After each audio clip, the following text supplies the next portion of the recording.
What is up, you guys? Welcome to another video. Listen, planning your baby registry can feel very overwhelming. It's going to feel overwhelming, all right? Especially if you are a first time parent. Should you ask for diapers? Should you splurge on a fancy stroller or car seat? Today, I'm breaking down the essential registry etiquette and tips every new parent needs so you can make it stress free and actually useful. Okay, so to clarify, this is not a registry video to where I'm telling you you should get this, don't buy this, blah, blah, blah, blah, blah. There are plenty of videos out there like that. I actually have a few videos like that. I'll link them below if you want to check those out. But this video today is not that. I'm not going to tell you what to add, what not to add. No, this video is simply going to focus on the baby registry etiquette, okay? There is etiquette in baby registries. There's etiquette in literally everything that you do in life. So let's talk about it. First tip is let's decide what is essential, okay? Start with your basics: diapers, wipes, clothes in multiple sizes, car seat, strollers, stuff like that. Okay. Then you're going to sit down and start adding things that are nice to have, like cute blankets, baby monitors, wipe warmers, changing pads, things like that. The key is to focus on things that you'll actually use every day, with the things that you actually need being at the forefront. Okay. So you're going to ask yourself, is this essential or is this just a nice to have? Is this something that I will actually use, or is this something that I will maybe use, possibly use? Next tip is avoid duplicates. Now, this is easy actually to do, though sometimes you will come across having duplicate items, which is okay. Okay, don't freak out. Everything on a registry is returnable. So again, they happen, but they can be avoided. Okay, when you have a registry, you are able to keep track of the items that are actually being purchased. Okay, it won't tell you who purchased them, but you are able to keep track of things that are purchased. Like, say if you have two boppies on your registry, okay, it will say one of two purchased or something like that. Okay. So you're able to keep track of the items that are being purchased off of your registry. I mean, sometimes you're going to come across situations where people just buy things without using your registry. So, like, for example, when you go to Target, people can either pull the registry on their phones, or they can print the registry out and take it to Target. And once someone purchases something off of your registry, Target should be scanning your registry so that way it takes it off of the registry, right? That way it's easier for people to see, oh, okay, this one's already purchased, or she already has one of two, but she asked for two, so I can get her the second one, make sure I take off the registry, etc., etc. My biggest tip for avoiding duplicates is making sure that you are using registry systems that are going to automatically mark those off. So like I just mentioned, the Target system, that's an automatic system if they do it properly. Amazon is usually an automatic system if they do it properly. I know a lot of people are using Babylist nowadays, and in my experience, Babylist isn't something that will automatically mark items off of your registry. I did not use it personally for myself, but my cousin did use Babylist. And once I chose the items that I wanted to purchase, I actually had to go back into Babylist and make sure that I marked the items that I purchased instead of it just automatically doing it itself. I had to be cautious of doing that myself. And I did not really like that feature because mistakes can happen. People can forget to go back and mark things off, or maybe not realize that they have to go back and mark things off. And so that will be a way that you will get duplicates. So if you are using something like Babylist, make sure that your people know and it's very clear to them that once they purchase something off of the Babylist, that they need to go back and make sure that it is actually selected as purchased so others can see that's already bought. But my biggest tip here is honestly just to try to use store features that automatically offer this preventative measure, honestly. Next tip is to share your registry gracefully. It's okay to let guests know about your registry, but definitely do it politely. For me, myself, and I was very, very, very direct with my very close friends and family. Like, when they asked what did I need or what did I want, I let them know up front. I spent so much time on creating the perfect registry. Anything off that registry, I absolutely would love to have. So please just use a registry. I was very direct. Direct meaning I let them know up front. I worked really hard on a registry. People don't realize how hard it is to actually create a registry, especially as first time parents. You don't know what you freaking need. So it takes a lot of brain power, a lot of research. I mean, hours on top of hours of research, right, to create the perfect registry. Like, what you're doing now is part of your research, watching this video, and then you're going to watch a million other videos on YouTube or TikTok or wherever. I'm telling you, it takes a long time to make sure you have the perfect registry. So it's okay to be very direct with your very, very close, like, loved ones, like your friends and families. For those that you aren't really close with, but you want to make sure that people are paying attention to your registry, and you want to like suggest it in a very polite way, when they ask you, what do you want? What do you need? Just simply say, honestly, anything on the registry works for us. Like, we just appreciate you thinking of us. Now, obviously, make sure you are adding your registry link and or information on your invitations, whether you're doing hard copy invitations, e-vites. Make sure the registry is literally everywhere, especially if you are having a girl. Pro tip: if you are having a girl, it is imperative that you make mention of your registry to everyone, because For some reason, this is something that was told to me in the very beginning when I was pregnant and I was creating my registry. One of my friends who is a mother of 4, she has boys and girls, and she said that it was amazing to see the difference of all the things that she got off her registry for her sons, not a problem. But when it came to her daughter, it was night and day. People did not pay attention to the registry because little girls, they're fun. There's cute stuff everywhere. People want to buy these little cute dresses and all this stuff.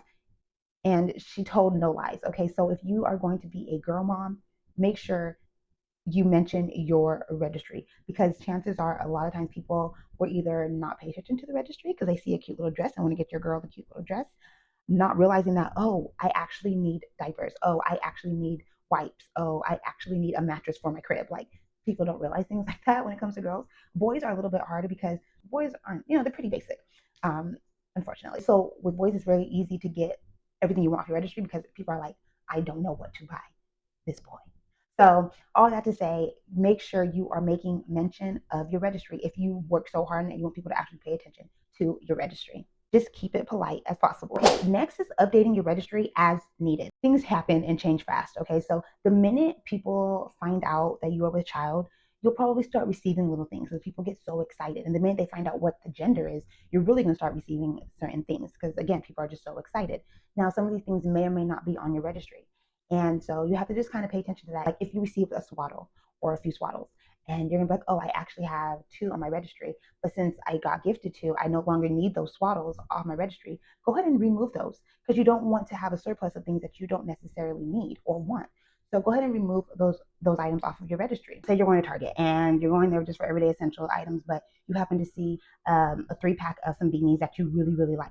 And you know that you added beanies to your registry. Maybe they're the same beanies, maybe they're not the same beanies, but you're like, oh, I would much rather have these beanies. And then you can look at your registry and you're like, but I asked for them, maybe somebody will get them for me, but I really want these ones. You're probably gonna buy them. Go ahead and buy them. Just buy them. And make sure you remove those items from your registry, replace them with something else, or maybe you want to keep them both. It's really up to you, but just be mindful of that. Another situation where you're going to want to update your registry is if you are anything like me and you have multiple baby registries. I had 3 baby registries, okay? So I was constantly updating my baby registries, like right after every baby shower that I had, because I wanted to make sure I wasn't getting a surplus of things, duplicates of things, and things like that. So make sure that you are updating your registries. And I did find that people would purchase something, maybe like I mentioned earlier, they would go to Target, they wouldn't remove it from the registry itself. So sometimes I would have to go in and make sure I remove it or mark it as like already purchased and things like that. So in those situations, you're definitely going to want to make sure that you're updating your registry. Maybe you're going to have a baby shower after the baby's already here, which honestly is not a bad idea sometimes because you are able to kind of really maneuver this registry in a certain way. I had 2 baby showers prior to daughter getting here, and then I had one after her being here, which was amazing because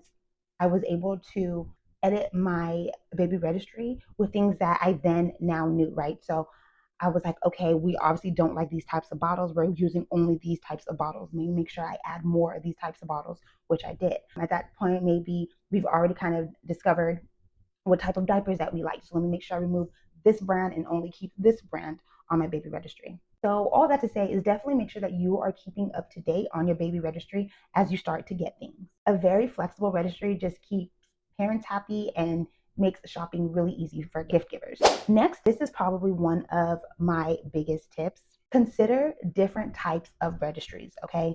I cannot tell you how important this tip really is. Not everyone shops the same way, especially if you have older people in your family, especially if you plan on them gifting you anything, attending your shower, or whatever the case is.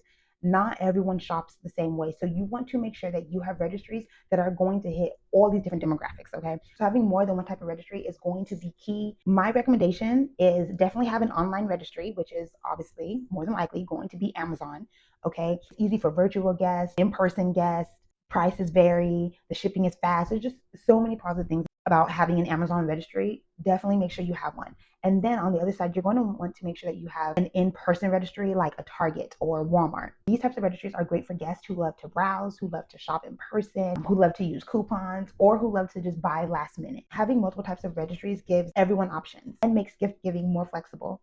The worst thing you want to do is limit your guests on what they can buy you. So make sure you have both an online and in-person registry. And then one last bonus tip that I think is also a good one to mention.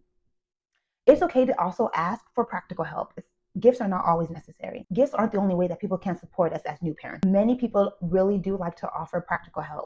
So if you have someone who is maybe a chef or have their own like meal prep business or just likes to cook in general, instead of asking them for a gift, you can always ask them, hey, do you mind meal prepping some food for a week for us to keep in the freezer first week or two of baby's life? Neither of us have to actually stop, cook, clean, you know what I mean? So we can just be in our baby bubble. Chances are they are going to want to do that for you. If you have somebody who just likes to clean, maybe you say, hey, when we go to the hospital, when I'm in labor, maybe you can go by the house and clean up. We had that. It was literally amazing. We came home to a very clean, dust-free, bleached down house. It was perfect. Little things like that. Practical help is really necessary. It's not just about the gift giving. So if someone that you have in your circle can provide either of those things, it's truly not a bad idea to ask them for that versus maybe getting a gift. Those things can be way more meaningful than another onesie. If you made it to this point in this video, please be sure to put this emoji in the comments below. Truly would appreciate it. I just need to see if people are locking in to this type of content so I know if I should keep doing it or not.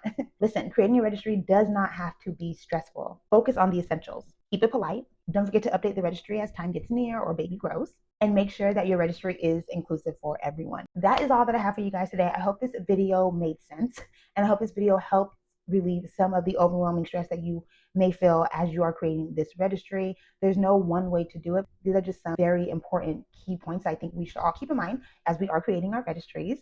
Thank you so much for tuning into today's video. I truly do appreciate you guys. Please be sure to like, comment, share, and subscribe to my channel for more of this. Until next time, smooches.